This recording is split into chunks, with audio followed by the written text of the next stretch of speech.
O guman naman kita gatag pagkaon sa atong mga manok guys. Karon sa pagabuhaton ato na pong addition ang mga itlog sa atong mga manok. Kailangan kita makuha ang mga itlog ng tagadlaw.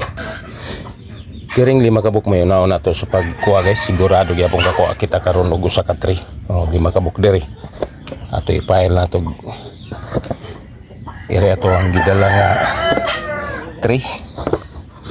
Sigurado yung kapuno gyapon ni karon kay bay-bay mga tong ga tapok diri.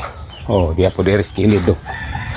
5 gyapon diri, 5 dito spikas, 5 po diri. Oh.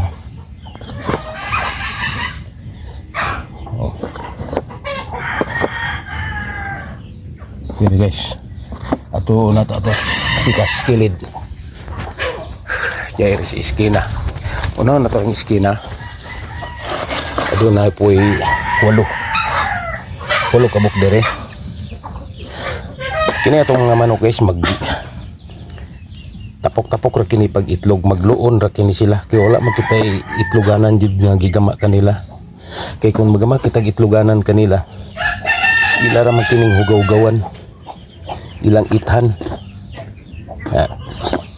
Hugaw ang mga itlog nato.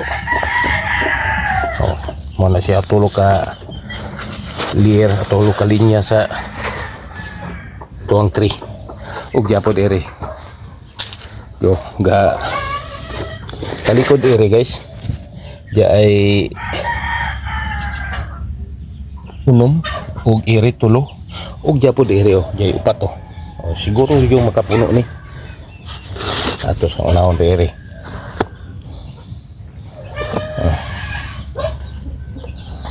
Guradong makapuno jud kini siya guys. Oh. Kay tiapa may upat diri sa kilid pikas.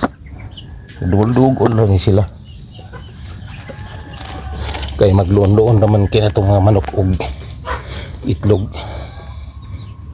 Magdugol ra sila. Kay asang usa nilang itlog adto pud mo sagol ang usa pero kiring usa na lupyak. Okay, ipaibabaw lang nato ni.